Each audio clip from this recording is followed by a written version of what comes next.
Everyone, this is Poonam. आप सभी का स्वागत है मेरे YouTube channel BEd classes by Poonam Sharma. इस सेशन के अंदर हम बात करने वाले कंटेम्प्रेरी इंडियन एजुकेशन पेपर 2 के इंपॉर्टेंट क्वेश्चन के आंसर के लिए। ठीक है, जो आज हमारा टॉपिक है राइट टू एजुकेशन। ठीक है, इस क्वेश्चन को आपको बिल्कुल भी स्किप नहीं करना है। कभी कभी ये आपके एग्जाम में शॉर्ट नोट में भी पूछ लेते हैं कि बताइए राइट टू एजुकेशन की कैरेक्टरिस्टिक्स क्या है, राइट टू एजुकेशन क्या है। और ये लॉन्ग में भी आपको देखने को मिल जाता है। शॉर्ट में आएगा तो 4 मार्क्स का और लॉन्ग में आएगा तो आपका 16 मार्क्स का। 4 मार्क्स का जब आपका आता है तो 1 से 2 पेजेस आप लिख दीजिएगा और 16 मार्क्स का आता है तो आप 4 से 5 पेजेस आप इसके आंसर के लिए लिख देंगे। ठीक है,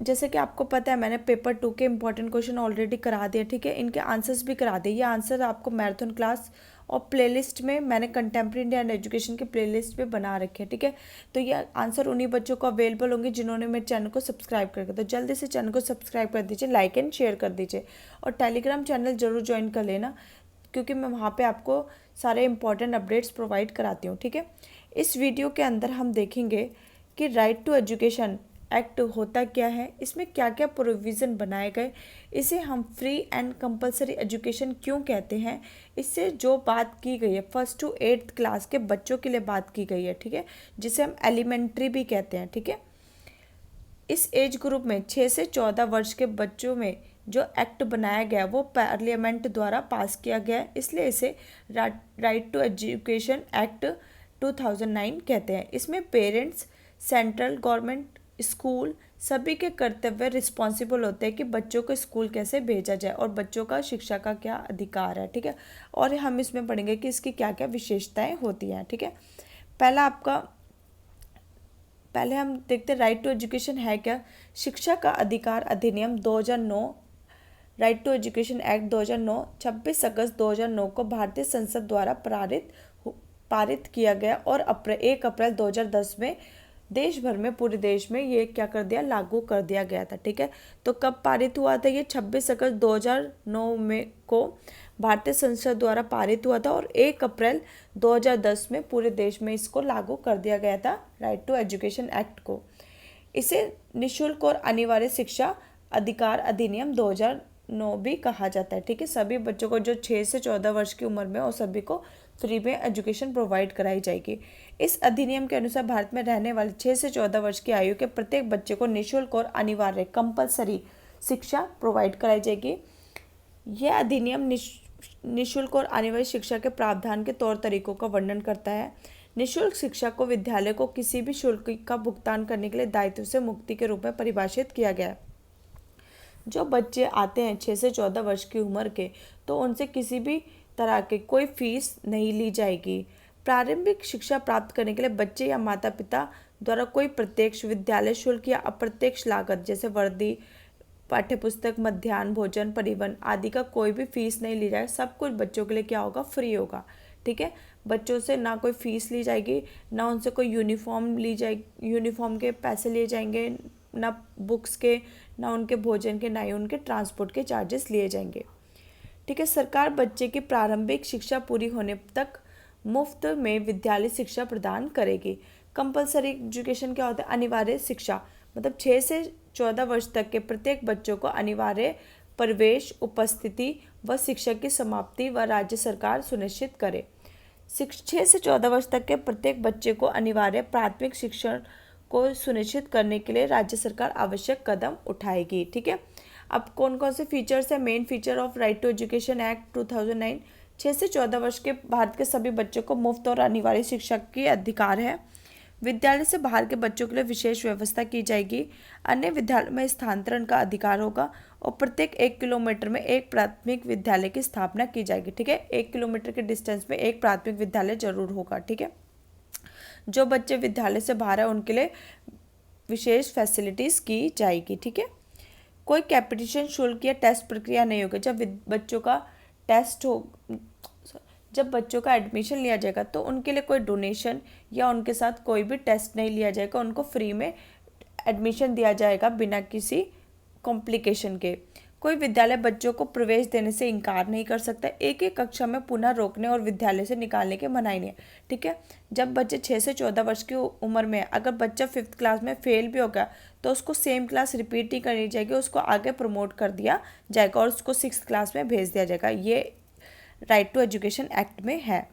ठीक है, फिर शारीरिक दंड और मानसिक प्रताड़ना पे रोक है। बच्चों को कोई शारीरिक दंड नहीं दिया जाएगा, मारा नहीं जाएगा।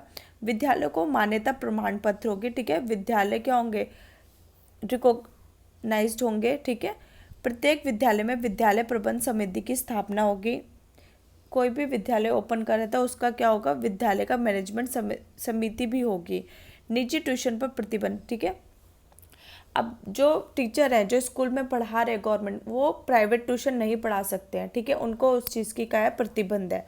प्रारंभिक शिक्षा पूरी होने के बाद बच्चों को एक प्रमाण पत्र से सम्मानित भी किया जाएगा। जब उनके 1st to 8 कक्षा कंप्लीट हो जाएगी तो उनको एक प्रमाण पत्र भी दिया जाएगा।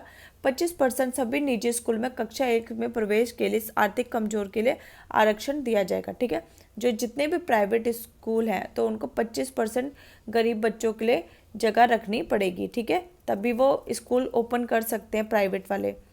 ठीक है, शिक्षकों की नियुक्ति के लिए योग्यता, नियम और शर्तें रखी जाएंगी। आयु प्रमाण के अभाव से भी किसी बच्चे को एडमिशन लेने से रोका नहीं जाएगा। ठीक है, अगर किसी के पास एज प्रूफ नहीं है तब भी उनको एडमिशन दिया जाएगा।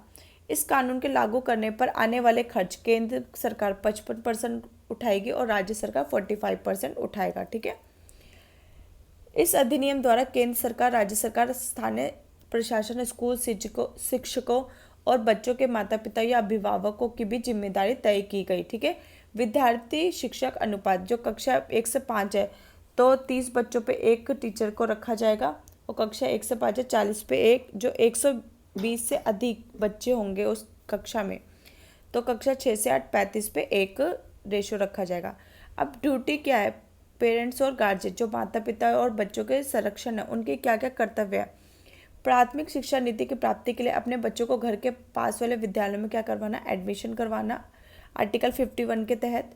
और duties of the central government, केंद्र सरकार के क्या क्या कर्तव्य है, राष्ट्रीय पाठ्यक्रम की रूपरेखा तैयार करना। ठीक है, जो नेशनल करिकुलम है उसको तैयार करना, शिक्षकों के प्रशिक्षण के लिए मानकों को विकसित करना, नियम कानून बनाना, राज्य सरकारों को तकनीकी सहायता और संसाधन उपलब्ध कराना, बच्चों के शैक्षिक विकास से संबंधित नीतियों का निर्माण करना, और इस कानून के क्रियान्वयन, इस कानून को लागू करने के लिए 55% का वहन करना, खर्च करना। अब राज्य सरकार के क्या कर्तव्य है, 6 से 14 वर्ष के प्रत्येक बच्चों को निःशुल्क एवं आने वाले प्राथमिक शिक्षा उपलब्ध कराना, घर के नज़दीक में विद्यालयों की उपलब्धता को सुनिश्चित करना।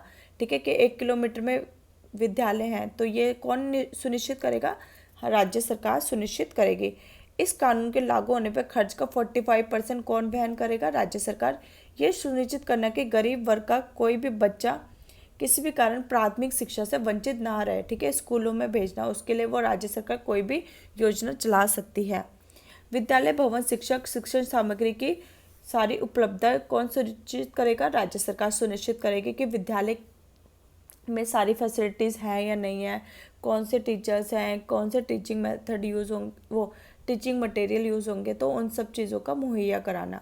3 वर्ष से अधिक आयु के बच्चों को प्रारंभिक शिक्षा की तैयारी हेतु निःशुल्क प्री विद्यालय शिक्षा प्रदान करने की आवश्यक व्यवस्था भी करवाना। ठीक है, जो 3 वर्ष से अधिक आयु के बच्चे हैं उनको क्या करना, प्री नर्सरी, UKG, LKG ये सब शिक्षा प्रोवाइड कराना। बालकों की गुणात्मक शिक्षा प्रदान कराना, कि बालकों ये नहीं कि बस बच्चे स्कूल आ रहे हैं, ठीक है, क्वालिटी की एजुकेशन मिल नहीं रहा है, तो ये भी राज्य सरकार देखेगी। शिक्षकों के लिए प्रभावशाली प्रशिक्षण की व्यवस्था कराना। ठीक है, शिक्षकों के लिए ट्रेनिंग दिलवाना। स्थानीय सरकार के कर्तव्य, ड्यूटीज ऑफ लोकल गवर्नमेंट, प्रत्येक बच्चे को निःशुल्क व अनिवार्य शिक्षा उपलब्ध कराना। उन क्षेत्रों में विद्यालयों का निर्माण कराना जहाँ पे विद्यालय बिल्कुल भी नहीं है। अपने क्षेत्राधिकार में आने वाले 6 से 14 वर्ष तक की आयु के बच्चों का क्या करना है, रिकॉर्ड भी रखना है। अपने क्षेत्राधिकारी में प्रत्येक बच्चों के प्राथमिक शिक्षा में प्रवेश, उपस्थिति व समाप्ति को सुनिश्चित करना, विद्यालयों की व्यवस्था की देखरेख करना। अब विद्यालयों के क्या क्या कर्तव्य आते हैं, 6 से 14 वर्ष की आयु के सभी बच्चों को निःशुल्क और आने वाले प्रारंभिक शिक्षा प्रदान करना। कोई भी कैपिटेशन, डोनेशन या कोई भी टेस्ट नहीं लेना, सीधा एडमिशन देना है बच्चों को। निजी विद्यालयों में 25% बच्चों के लिए एक कोटा रखना है, जिसमें आर्थिक या कमज़ोर बच्चे हैं उनको निःशुल्क शिक्षा प्रोवाइड कराना। कोई विद्यालय बच्चों को प्रवेश देने से इनकार नहीं कर सकता। आयु प्रमाण पत्र के अभाव से बच्चों को एडमिशन से रोका नहीं जा सकता है, उनको एडमिशन दिया जाएगा। ये क्या है, एक एक्ट में लिखा गया है। एक ही कक्षा में पुनः रोकने और विद्यालय से निकालने की क्या है, मनाही है। शारीरिक दंड और मानसिक प्रताड़ना पर रोक है। शिक्षकों के कर्तव्य, अब टीचर्स के क्या क्या ड्यूटीज़ हैं। विद्यालय जाने में नियमितता और समय की पाबंदी बनाए रखना है। ठीक है, टीचर्स क्या रेगुलर स्कूल जाएं और टाइम पर पहुंचे, दिए गए समय के अंदर पाठ्यक्रम को पूरा कराएं, जो उनको टाइम दिया गया है उसी में अपना सिलेबस कंप्लीट करें। निजी शिक्षण या निजी शिक्षण गतिविधि में संलग्न नहीं होना। ठीक है, मतलब कि वो प्राइवेट ट्यूशन, प्राइवेट कोचिंग ये सब नहीं करा सकते हैं जो गवर्नमेंट टीचर हैं। शारीरिक दंड और मानसिक प्रताड़ना पर रोक है। प्रत्येक बच्चे को सीखने की क्षमता का आकलन करना और उसके अनुसार उनके आवश्यक इंस्ट्रक्शन देना। माता पिता और अभिभावकों के साथ नियमित बैठक करना, जैसे जो हमारी पीटीएम होती है, ताकि बच्चों के बारे में वो जानकारी पेरेंट्स को बता सके। ठीक है, राइट टू एजुकेशन में आपको इतना ही पढ़ना है, इससे बाहर आपके एग्जाम में नहीं आएगा। बस आप इतना कर लीजिए, काफ़ी इंपॉर्टेंट क्वेश्चन है। कभी ये शॉर्ट में पूछ लेते तो कभी ये लॉन्ग में पूछ लेता है, तो आप इसको ज़रूर एग्ज़ाम के लिए प्रिपेयर करें। अगर सेशन पसंद आता है तो कमेंट बॉक्स में ज़रूर बताया करो। आज का सेशन हम यहीं ख़त्म करते हैं। Thanks for watching.